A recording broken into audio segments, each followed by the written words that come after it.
तो अभी तक आपने माइक्रोसॉफ्ट एक्सेल में बहुत सी ऐसे फीचर्स देखे होंगे जिनका यूज़ करके आप बहुत बड़े बड़े कैलकुलेशन आप आसानी से कर सकते हैं, लेकिन आज हम लोग जो एक्सेल में यूज़ करने वाले हैं वो एक अलग ही चीज़ है। आज हम लोग बनाने वाले हैं एक पिंग मॉनिटर, या आप कह सकते हैं कि एक नेटवर्क एनालाइज़र, जिसका यूज़ करके हम लोग माइक्रोसॉफ्ट एक्सेल की शीट पर जो हमारे जो आईपी एड्रेस है, जो क्लाइंट का आईपी एड्रेस है जिसको हम लोग पिंग करने वाले हैं, उसका रिक्वेस्ट जो टाइम है वो, और दूसरा रिस्पांस टाइम और लेटेंसी, इन दोनों को हम लोग प्रिंट कराएंगे और कुछ ऐसा इसके अंदर करेंगे कि जिससे कि वो एक एक मिनट पर रिफ्रेश भी होता रहे। तो एक टाइप से हम लोग एक नेटवर्क एनालाइजर हम लोग बनाने वाले हैं जिसके अंदर हम लोग आईपी एड्रेस हम अपने डाल देंगे, और उन आईपी एड्रेस का क्या स्टेटस है, क्या वो पिंग हो रहे हैं, क्या वो कनेक्टेड है नेटवर्क से, और उनकी लेटेंसी क्या है, तो ये हमको पता चलती रहे। ऐसा कुछ हम लोग बनाने वाले हैं, ट्राई करेंगे आज एक्सेल में बनाने का। तो जो लोग नहीं जानते हैं कि ये पिंग क्या चीज़ है, उनके बारे में उनके लिए मैं पहले आपको पिंग कमांड बता देता हूँ कि पिंग कमांड किस तरीके से काम करता है। मान लीजिए मैं यहाँ पर CMD लिखता हूँ और अब यहाँ पर मैं पिंग करने वाला हूँ, तो यहाँ पिंग के बाद आपको एक आईपी एड्रेस डालना होता है। आईपी एड्रेस के अलावा आप कोई वेबसाइट भी आप डाल सकते हैं। तो पहले इस वेबसाइट को ये रिजॉल्व करेगा, उसका आईपी एड्रेस, और फिर उसके बाद उसको पिंग करने की कोशिश करेगा। तो मैं दोनों एग्जांपल पहले आपको पिंग का चला के दिखाता हूँ, फिर हम लोग यही सेम चीज़ हम लोग एक्सेल में करेंगे और बनाएंगे। तो पहले हम लोग देखते हैं पिंग कमांड करती क्या है। तो सबसे पहले यहाँ पर मैं पिंग कराने वाला हूँ 192.168.1.1। ये मेरे जो घर पर जो लगा हुआ है एक्सेस पॉइंट, उसका लोकल एरिया नेटवर्क का एक्सेस वो आईपी एड्रेस है। अब मैं इसको कराने वाला हूँ पिंग। तो यहाँ आप देख सकते हैं ये 32 बाइट का एक सिग्नल भेज रहा है और वापस 64 बिट का ये वापस आ रहा है, और ये जो टाइम आ रहा है ये वहाँ से यहाँ तक आने में जो टाइम लग रहा है 4 मिली सेकेंड, 5 मिली सेकेंड, ये बता रहा है। तो इस तरीके से हम लोग पिंग कमांड चला सकते हैं। ये रहा हमारा आईपी एड्रेस के लिए। अगली जो पिंग कमांड है वो हम कहाँ चला सकते हैं वो भी मैं आपको बताता हूँ। पिंग कमांड अब हम चलाएंगे किसी वेबसाइट पर। तो यहाँ पर हम पिंग कराते हैं google.com को। तो पिंग www.google.com। तो ये पिंग कर रहा है, और अगर आप देखें इसको, ये आईपी एड्रेस, अगर आप इस आईपी एड्रेस को आप सर्च करें तो ये गूगल का आईपी एड्रेस होगा, और ये जहाँ का होगा वहाँ की आपको लोकेशन ये बताएगा।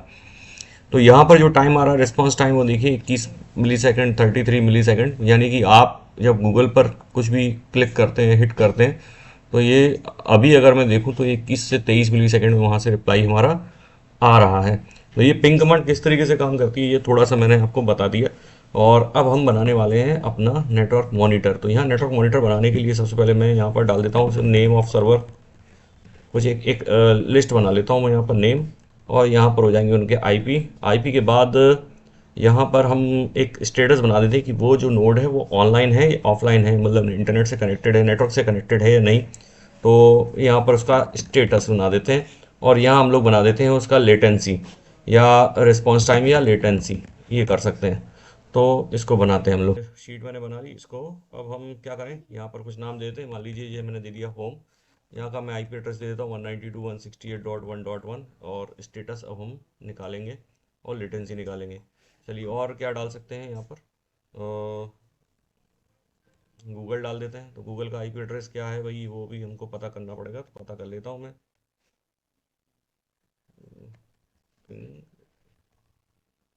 co.in का देखते हैं।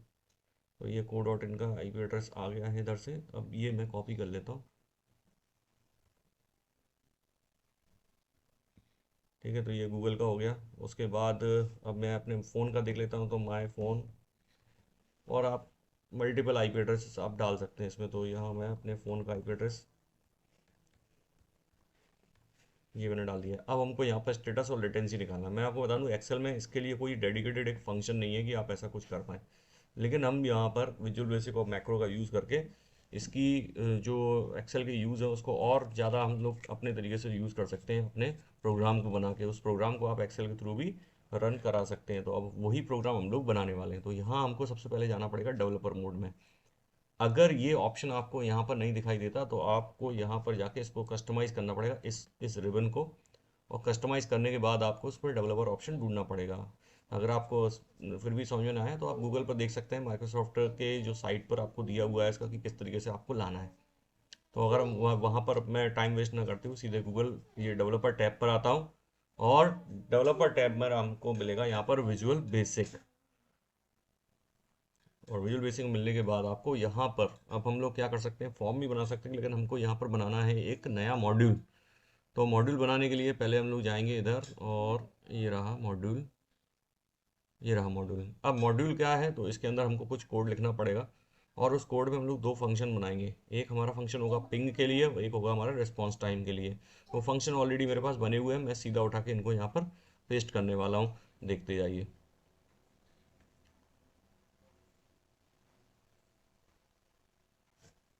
तो ये मैक्रो है, दो दो फंक्शन हमारे पास बने हुए हैं, उन फंक्शन से हमको क्या कराना है, ये सब इसके अंदर लिखा हुआ है। ये फीचर्स सब विंडोज़ के अंदर अवेलेबल होते हैं, और इनको हम लोग ये जो कमांड बनाई है इनसे हम लोग ट्रिगर कराने वाले हैं। तो पहला हमारा फंक्शन है पिंग, और दूसरा हम लोगों ने फंक्शन बनाया है R S P underscore time, यानी रिस्पॉन्स टाइम। ये विंडोज़ मैनेजमेंट के अंदर ये सब कमांड्स ऑलरेडी हैं इसके अंदर, जिनके थ्रू ये चलने वाले हैं। लेकिन हम लोग रिजल्ट जो आएगा वो हमारा एक्सेल पे आएगा, ठीक है। तो अभी मैं इसको कर देता हूँ सेव। अब ये सेव करने के बाद मैं इसको डेस्कटॉप पर करता हूँ, और डेस्कटॉप पर आपको यहाँ पर ये जो बुक है ये मैक्रो इनेबल बुक बन जाएगी। मैक्रो इनेबल बुक बना के आपको इसको सेव करना पड़ेगा। तो यहाँ मैं लिख देता हूँ इसको वाई टी, चूँकि यूट्यूब के लिए बना रहा हूँ ना, वाई टी नेट। चलिए, तो ये सेव हो गई हमारी, नाम से किसी नाम से इसको हमने सेव कर दिया। वापस अब हम लोग आ जाते हैं किस पर, अपनी एक्सेल की शीट पर। तो इसको मैं कर देता हूँ क्लोज, और हम वापस आ जाते हैं एक्सेल की शीट पर। अगर अब मैं हमको चेक करना है कि वो काम कर रहा है कि नहीं, तो यहाँ हम लोग देख रहे हैं, देखिए पिंग फंक्शन हमारा आ गया है। अब इस पिंग फंक्शन को हमको चलाना है, तो पिंग फंक्शन को पहले हमको ये पिंग, और पिंग के बाद किसको पिंग कराना है, बी टू को पिंग कराना है। तो पहले हम इसको चला के देखते हैं। तो ये पिंग यानी ट्रू आ रहा है स्टेटस। अब हम यहाँ पर एक कंडीशन लगा लेते हैं कि अगर वो पिंग हो पा रहा है तो वो ऑनलाइन है, और अगर पिंग नहीं हो पा रहा है तो वो ऑफलाइन है। तो उस केस में हम लोग यहाँ पर एक इफ़ कंडीशन जोड़ देता हूँ मैं, इफ़ पिंग बी टू। तो अगर ट्रू आएगा, ट्रू आए वैल्यू ऑफ ट्रू, तो क्या दिखाना है हमको, हम दिखा देंगे यहाँ पर ऑनलाइन। और अगर वैल्यू अगर फॉल्स आती है हमारी, तो यहाँ पर हो जाएगा ऑफलाइन, और ये बंद हो गया। तो देखिए ये ऑनलाइन हो गया। अब मैं इसको नीचे ड्रैग करता हुआ चला जाता हूँ, तो ये फॉर्मूला हमारा कॉपी हो जाएगा। तो ये तीनों अभी हमारे पास ऑनलाइन है। अब हमको लगाना है लेटेंसी निकालना है। तो लेटेंसी निकालने के लिए हमारे पास फंक्शन है response time, R S P time, ठीक है। तो रिस्पॉन्स टाइम हमको निकालना है किसका, इसका निकालना है। तो इसमें भी हम थोड़ा सा चेंज करेंगे, तो रिस्पॉन्स टाइम आ गया हमारा 3। लेकिन हम चाहते हैं कि जो ऑफलाइन है उसका रिस्पॉन्स टाइम नहीं निकले, तो उसके लिए भी आप अगर यहाँ पर इफ कंडीशन लगा सकते हैं, लेकिन अभी हम तो यहाँ पर लगा रहे हैं। अगर चाहें तो आप कुछ इस तरीके का फॉर्मूला इसको बना सकते हैं कि भाई जो ऑनलाइन है उसी का तो रिस्पॉन्स टाइम निकाले ये। तो इफ़ यहाँ पर मैं जोड़ देता हूँ इफ़ बी टू, अरे नहीं, यहाँ पर मैं जोड़ता हूँ पिंग, और उसके बाद यहाँ पर लेता हूँ B two comma, B two हो गया ये। उसके बाद हम लगा देते हैं यहाँ पर कॉमा। तो अगर पिंग हो रहा है बी टू तो फिर उसका रिस्पॉन्स टाइम हमारा निकले, और अगर नहीं हो रहा है पिंग तो यहाँ पर मैं लगा देता हूँ क्या लगा दें भाई, रिस्पॉन्स टाइम ही नहीं है तो फिर यहाँ पर लिख देंगे एन ए या ऑफलाइन, और जो भी होता है नॉट अवेलेबल लिख देता हूँ। चलिए, नॉट अवेलेबल। चलिए, तो ये हमारा फार्मूला पूरा बनके तैयार हो गया। तो अगर यहाँ पर कोई क्लाइंट हमारा ऑफलाइन होगा तो उसकी लेटेंसी हमारी नहीं निकलेगी। तो मैं एक रैंडम में एक आईपी एड्रेस डाल के देखता हूँ, ठीक है। तो ये 1 डॉट है, तो यहाँ पर मैं 2.3 डाल देता हूँ, 2.2। देखिए ये अब ऑफलाइन है, चूंकि ये मेरे नेटवर्क में नहीं है तो इसको हम पिंग भी नहीं कर पा रहे हैं, तो ये ऑफलाइन इसका आ रहा है, ठीक है। तो वापस मैं इसको 1.39 कर देता हूँ। अब यहाँ पर एक प्रॉब्लम है कि ये आ तो गया है, लेकिन ये स्टैटिक है, अब ये चेंज नहीं होगा ऑटोमेटिकली। ऑटोमेटिकली चेंज करने के लिए हमको क्या करना पड़ेगा, यहाँ पर एक्सेल में अगर आपको डेटा को ऑटोमेटिकली रिफ्रेश करना है, तो यहाँ डेटा में ऑप्शन तो आता है ये कनेक्शन का, जिसके अंदर आप इनको रिफ्रेश कर सकते हैं। लेकिन ये रिफ्रेश उसी को करेगा जब आपकी टेबल जो इसमें होगी वो बाहर से एक्सपोर्ट की गई हो, या डेटा आपने कहीं से उठाया हुआ हो। तो अब हम क्या करते हैं कि एक एडिशनल टेबल बना लेते हैं, और फिर वहाँ से डेटा पुट कर देंगे इसमें। तो मैं टेबल किसकी बना देता हूँ, ये इसकी बना लेता हूँ। इसको मैं कॉपी कर लेता हूँ, और यहाँ साइड में पेस्ट कर देता हूँ। आप चाहें तो कहीं और पेस्ट कर सकते हैं, और बाद में उसको हाइड भी कर सकते हैं।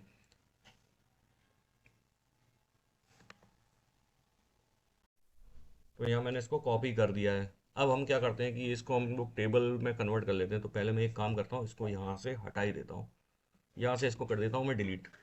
अब ये सब हो गया ऑफलाइन। अब हमको क्या करना है, ये जो डेटा है इसको हमको फ्रॉम टेबल में कर देता हूँ, फ्रॉम टेबल। अच्छा, टेबल कहाँ है, where the data for your table. तो डेटा कहाँ है भाई, तो ये रेंज है हमारी, इसको मैं उठा लेता हूँ। अच्छा, ये my table as headers, header है क्योंकि यहाँ ऊपर आईपी हेडर आईपी लिखा हुआ है, तो ये इसको हम लोग कर देते हैं हेडर पर। ओके, ठीक है, अब ये बन गई हमारी टेबल। अब यहाँ पर क्वेरी एडिटर खुल जाएगा आपका एक्सेल का। ये कुछ ऐसी ऐसी चीज़ें हैं जो आपने शायद एक्सेल में नहीं देखी होंगी। यहाँ पर ऑप्शन आएगा आपका क्लोज एंड लोड का। यहाँ आपको करना है क्लोज एंड लोड टू। और ये एग्जिस्टिंग वर्कशीट में करना चाहते हैं आप, न्यू वर्कशीट में, तो दोनों चीज़ें आपके पास अवेलेबल हो जाएंगी। ठीक है, एग्जिस्टिंग वर्कशीट में कहाँ करना है, यहाँ करना है, इस पर क्लिक करिए, रेंज उठाइए और ये कर दिए सेलेक्ट रेंज, यहाँ कर देता हूँ मैं। और add this data to data model, ये हमको आवश्यकता नहीं है करने की, ये लोड कर दिया मैंने। ये हमारी रो हमारी ये लोड हो गई है। तो इस तरीके से आपको दिख रहा होगा अब ये हमारा ये बन के तैयार हो गया।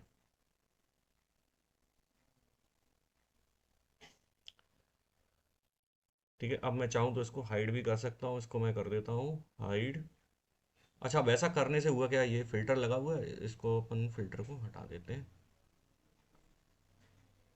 इसकी आवश्यकता नहीं है। ऐसा करने से क्या होगा अब हम देखते हैं यहाँ पर। तो अब हमको यहाँ पर जाना है डेटा में, कनेक्शंस के अंदर, और यहाँ आपको कनेक्शन में हम लोगों को कनेक्शन मिल जाएगा कि ये कनेक्शन हमने बना रखा है।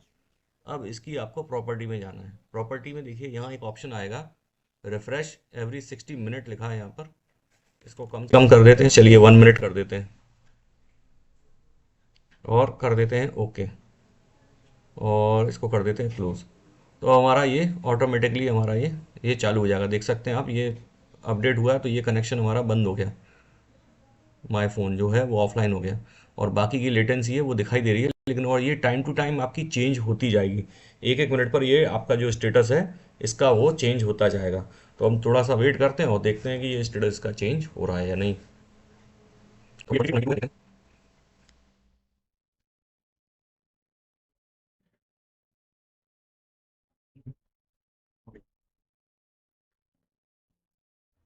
तो देखिए आप, ये अपडेट हो गया यहाँ पर 22 और ये 5 आ गया है, और ये मेरा फ़ोन अभी ऑफलाइन है। तो आप देख सकते हैं ये हमारा रिफ़्रेश हो रहा है ऑटोमेटिकली। तो इस तरीके से हम लोगों ने एक नेटवर्क मॉनिटर पूरा बना के रख लिया है। अभी हम लोगों ने 3 आईपी लगाए हैं, आप चाहें तो पूरे नेटवर्क के अंदर आप जितने आईपी एड्रेसेस हैं उनके लिए भी ये कर सकते हैं।